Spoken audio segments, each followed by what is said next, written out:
mark of law, misbehaving at the bar, I'm urging that you direct that remark to withdrawn first, then we make progress. I'm urging, my lord. The remark was made in your presence. I'm urging it to be withdrawn first, then I can respond. My lord, I have no problem with withdrawing the remark, but the point is, it is a veiled application for adjournment. Because Mr. Ongoya is saying that the court must address the question of empanelment before the recusal. So why can't he just get to the point? I'm answering the question now, but I know that he has withdrawn. He said he has no problem with withdrawing, but he did withdraw. I want him to withdraw first, my lord, because I'm here to dignity. I have no problem withdrawing. Okay, my friend. No, I have no problem, my lord. I withdraw the remark, but there is practice. Thank you. Let me now address the question. My lord, Professor Ojienda was my teacher and we were mentor for many years. I have no disrespect for him. I just know my own dignity asserted because I can't protect my client's dignity if my own is in question. But having said that, my lord Judge Grima, you are a witness. But the issue of how this bench was empaneled has been disclosed here when we are here. We have raised concerns to learned colleagues, Ongoya, and learned colleague, Mr. Gachagua, that we now want to take that on an issue. My colleagues have rightfully submitted that that matter requires a substantive application. Rightly, we agree with them fully. But you'll agree with me that if you are improperly constituted, then you cannot make one more step. Is that in that regard that my lord Judge Grima asked, how do we move forward? I also had my learned mentor, Professor Ongoya, again ask, how do we move in an orderly manner? I'm suggesting let that substantive application be placed before you. Being as preliminary as it appears on the face of it, give back-to-back timelines on the compliance by the parties. Let the parties come and now formally address you on that question. They'll have a determination on that question. I have to believe. Okay, on how to move forward. Permit me to make an application under the Mutunga rules that following the disclosure of the court this morning that was made by Justice Uriba, that this honorable court does determine whether the Deputy Chief Justice has the power to empanel the bench under Article 165, clause 4. Your Lordship, and whether, if she has any power of that nature, the same ought to be communicated to the members of the Republic by the Chief Justice,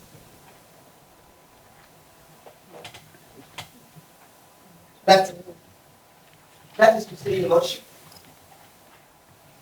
that the Chief Justice has delegated her powers under Article 165, clause 4 to empanel this bench. Your Lordship, this is the background of my application. That on the 14th of October 2024, the Honorable Chief Justice did empanel this bench to hear and adjudicate over 6 matters which were consolidated with the lead file being 522.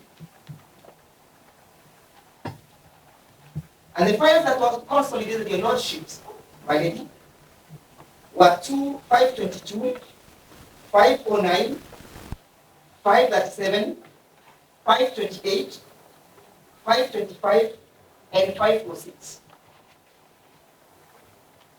Your Lordship, it is our humble submissions that this bench was exclusively empaneled to handle those files, and that the communication was effectively made to the parties by the Honorable Chief Justice. I am giving the background of my application, and that we are aware that subsequently other files And the most important one is E014 of 2024, which came from Ongoya, was equally slated for empanelment before the Chief Justice. To date, Your Lordship, there is no communication from the Office of the Chief Justice other than this morning that this file was equally empaneled and designated for hearing.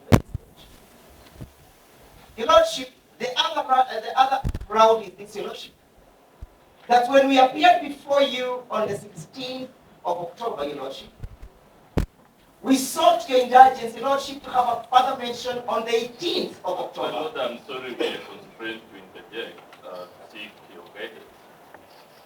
My name is Muzomi, appearing for Professor Kibiki. Listening to my colleagues, he is making an application before this bench, complaining about wrong supposedly made by the Chief Justice and the Deputy Chief Justice in bringing us to this session of today. For me, the clarification I wish the court to provide is whether an application of that nature can be made informally without the CJ and the DCJ being made parties to that application and being offered an opportunity to explain, so that to be fair on these state officers, it's easy to speak to the gallery and cast all manner of insinuations and assumptions against them. And if my Lord finds that an application of that nature cannot be made informally without actually filing a formal application and joining the CJ and the DCJ so that they have a chance. Yeah, that has an important question. How do we move forward? And the paradox of I got it, because I don't make speeches, is that my colleagues accused this side of making speeches, and in the process they made speeches.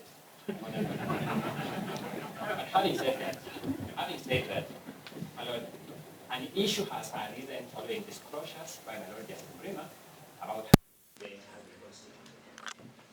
It's now apparent that the petitioner and the first interested party in petition 15 have an issue with that.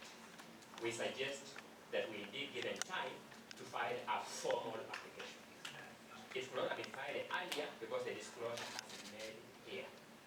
And since that issue goes to the core of your capacity, it ought to be resolved preliminary. Whether you have been properly empaneled is the most preliminary of preliminary issues. We ask that you give direction to the nature of a timeline when that application will be filed, a timeline when responses will be filed, then give us a return date to come and canvass that application, or whether you are properly constituted. Because if it turns out you are improperly constituted, even the issue of recusal becomes secondary. But if it comes out that you are properly constituted, then the issue of recusal now follows. I urge that if we follow that route, in accordance with my teacher's guidance, Professor Gachagua, there will be greater order and coherence. And I thank you. The Deputy President filed his petition on Friday. And my Lord, on the same day, he got conservatory orders. My Lord, he accessed justice in accordance with the framework in Article 48 of the Constitution. But my Lord, justice cuts both ways. My Lord, the respondents on the same day filed an application to set aside those conservatory orders.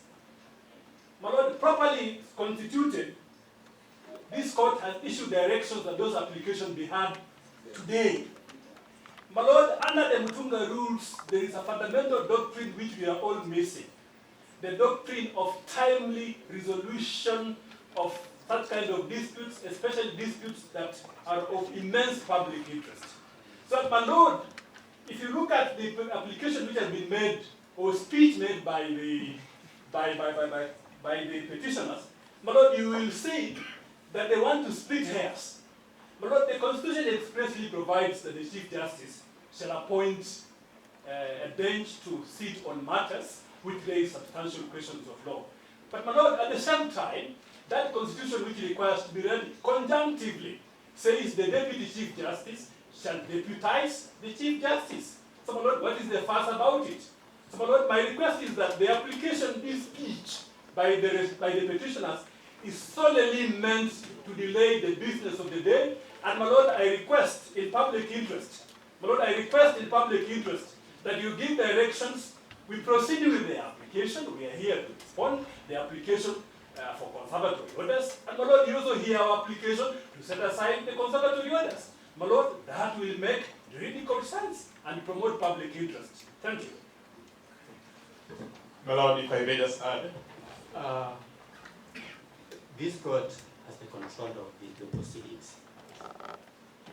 And this is a very weighty matter. It concerns the deputy president of this country. I will not allow everybody to speak. Because if everybody is going to speak, we are going to head nowhere. A challenge has been posed on the validity of this bench to sit. This is the direction we are making. The application challenging the validity of this court to sit must be filed within 1 hour and responded to within 1 hour. We will come at 2 to listen to that application. You're most of that, my Lord.